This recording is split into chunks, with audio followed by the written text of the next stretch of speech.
અંબાજી શક્તિપીઠ ખાતે આગામી 1 થી 7 સપ્ટેમ્બર 2025 દરમિયાન ભાદરવી પૂનમનો મહામેળો યોજાશે। મેળાની તૈયારીઓ વહીવટી તંત્ર અને સ્વયંસેવી સંસ્થાઓ દ્વારા પૂરજોશમાં ચાલી રહી છે, જેમાં દર્શન, વિસામો, ભોજન, પાર્કિંગ, સુરક્ષા, સલામતી, પ્રસાદ, પગરખા, સફાઈ, પાણી, ટોયલેટ સહિતની સુવિધાઓ ભક્તો માટે કરવામાં આવી છે। મેળાને લઈ વહીવટી તંત્ર દ્વારા વિવિધ 29 જેટલી જિલ્લા કક્ષાની સમિતિઓ પણ બનાવાઈ છે। જિલ્લા વિકાસ અધિકારી સફાઈ માટે ખાસ નિયુક્ત કરાયા છે અને 1500 જેટલા સફાઈ કામદારો અલગ અલગ શિફ્ટમાં અંબાજી ખાતે સફાઈ અભિયાનમાં દિવસ રાત રહેશે।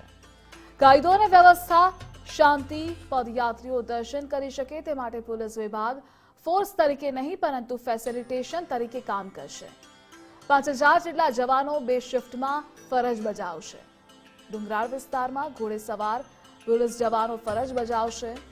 ખાસ ટીમ સીસીટીવીનું મોનિટરિંગ કરશે, તો મહિલાઓ માટે શી ટીમ સાથે મેળાની સુરક્ષા સલામતી માટે ચુસ્ત બંદોબસ્ત છે, જ્યારે પાર્કિંગ, ભોજન, દર્શન અને વિસામો એમ તમામ પ્રકારે મુસાફરોની સુવિધાઓ સચવાય એ રીતે આયોજન છે।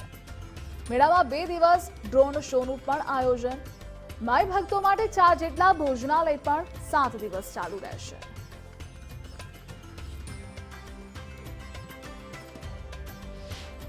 આગામી જે મેળો છે એમાં પણ જે સર્જનાત્મક સૂચનો છે એનો સમાવેશ કરવામાં આવશે।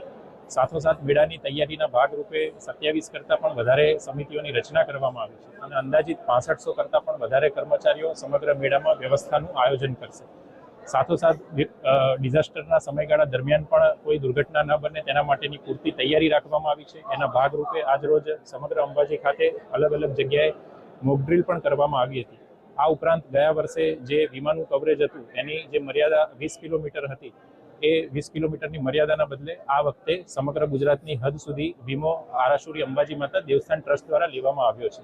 આ મહામેળો કાયદાની સુવ્યવસ્થા પરિસ્થિતિ શાંતતા સાથે પૂરું થઈ જાય આના માટે 5000થી વધુ પોલીસનો બંદોબસ્ત પોલીસ હોમગાર્ડ જીઆરડીના સાથે રાખવામાં આવેલ છે। તમામ બંદોબસ્તને 9 સેક્ટર અને 18 ઝોનમાં ડિવાઈડ કરવામાં આવેલ છે।